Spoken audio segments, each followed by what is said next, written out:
This realistically mystical, earthly temporal opportunity provided by the permanent realm will also involve the gradual, though complete, and likely turbulent destruction of all institutionalized immorality. You have been warned. The actual nature of immutable morality and natural law will be outlined, as well as its absence and inversion by a prevalent sickness within our humanity.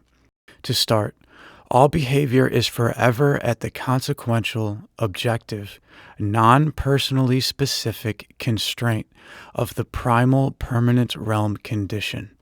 This condition, because of its penultimate nature, is where all moral law is sourced. To review, it is in this pure base reality that each individual can always teleport to any point in infinite space. If one wished to no longer share an experience or area with another, they can always go to an unfollowable new location. Their location cannot be followed because infinite space is too much to allow it. To help articulate this quality of infinity, consider yourself within truly infinite space in all directions.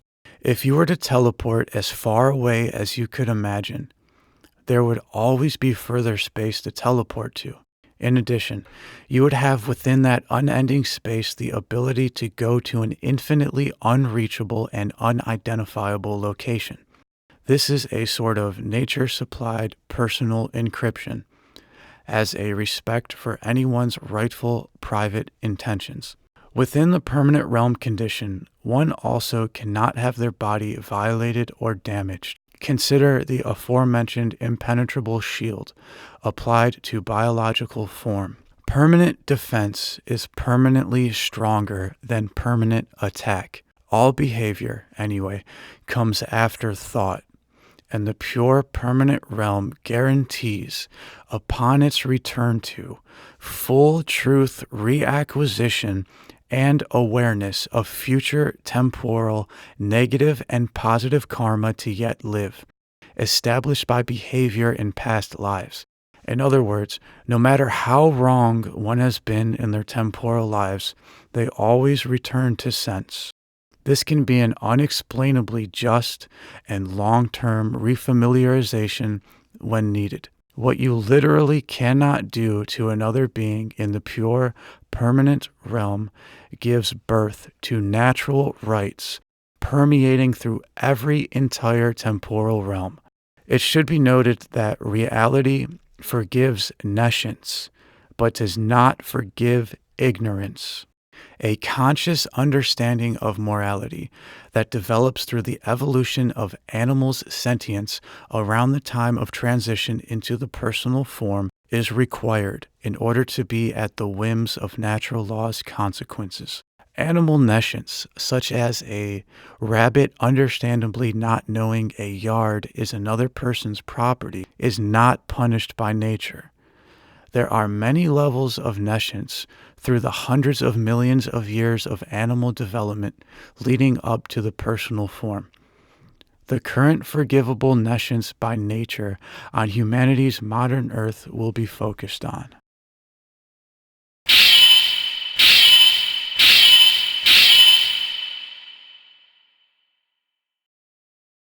First, anyone needs to understand that modern Earth's natural rights are sourced from the body's current capabilities.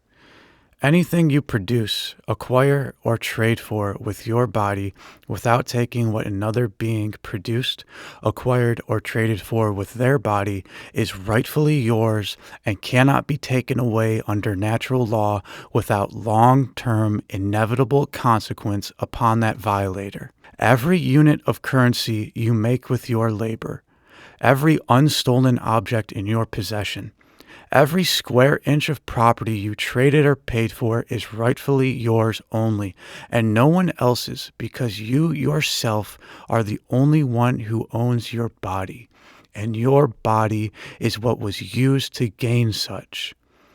You have the final say on everything you acquired with your body that was unpossessed and gathered in the public environment, or voluntarily given to you or traded to you. Now we must address the absolute abomination known as government. As was mentioned, our opportune transition into a healthy, permanent realm reflecting society will require a period of turbulence. The morality of government, whose linguistic etymology itself translates to mind control, is completely misunderstood by the overwhelming majority of humanity. The basis of all ostensible government activity and tasks are fueled by the euphemism known as taxation. Taxation is the claim that a group of people have the right to everyone else's property within a territorial bracket defined by the governmental tax receivers. This is absolutely wrong under permanent moral law. You may decide to contribute your currency or property to whoever you choose, but you do not have the right to take away from other people's currency or property without their permission, regardless of any good or bad purpose it is used for. Simply put, taxation is theft. It is the theft of one's rightfully earned property, which was explained before to be the product of one's body.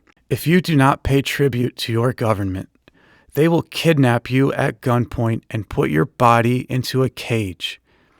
Because you are the only one that has the right to your body, government is inherently stealing your bodily well-being.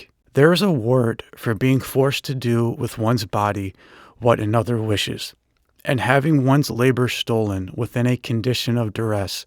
That word is unapologetically slavery.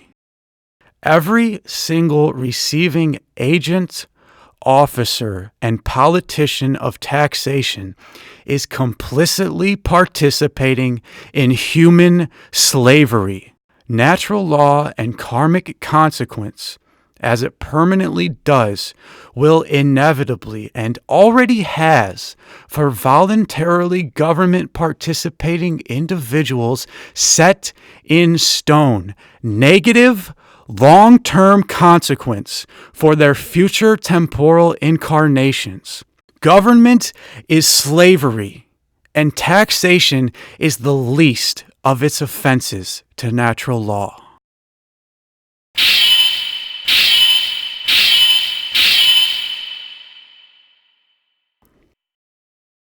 More severe violations, such as disarming the common person of their most capable means to defend themselves, foreign nation invasion, genocide, plant-using individual encaging, which is often lifelong, immediate evisceration of hundreds of thousands of innocent people with nuclear weapons, and radiation poisoning, to name a few, are signs that something much worse is behind this.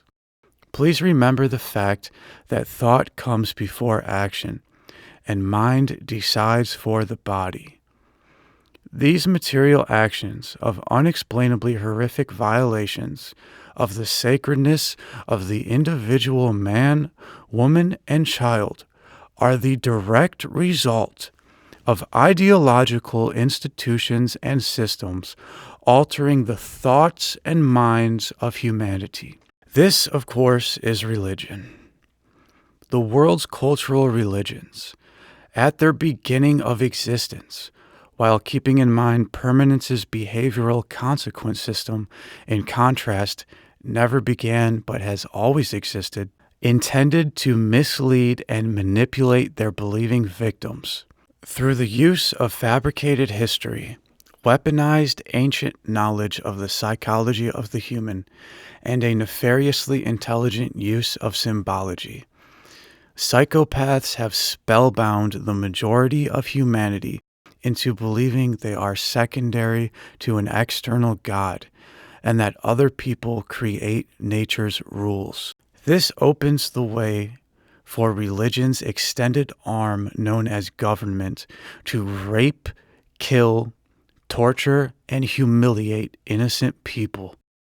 As long as the majority of citizens incorrectly believe that their rulers are legitimate and are not at the whims of natural law themselves, but instead make their own laws and harvest the victimized population, there will not be freedom, and our world will not be able to reflect the permanent realm condition. It is your lifelong duty to convene with the nature of objective godliness directly in order to self-educate and self-optimize, not relinquish to an intercessory priest or so-called religious official. Every time you claim your interaction with another person is your core interaction with truth itself, you are telling the consequential nature of God that you wish to not be responsible for your own self. This is the destruction of the individual and is what could truly be called demonic.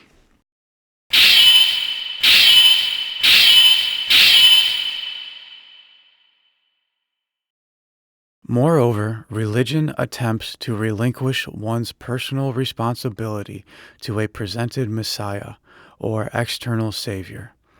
This is not just in Christianity. What has been happening intergenerationally back through time thousands of years can be explained most accurately as a hidden group or state-run public execution Messiah mind control trauma program.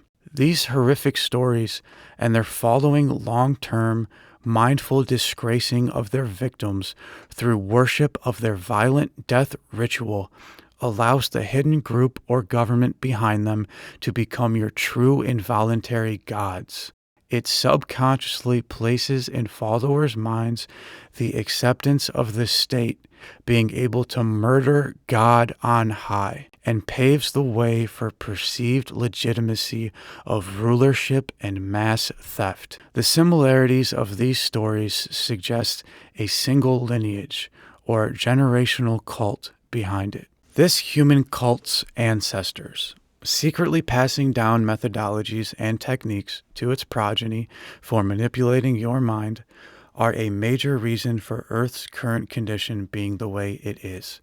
It should be mentioned that any murdered victim of these Messiah programs wants to be left alone in consciousness. Stop praying, wishing, and sending energy to them about their public execution event, or anything at all. They do not want any more attention.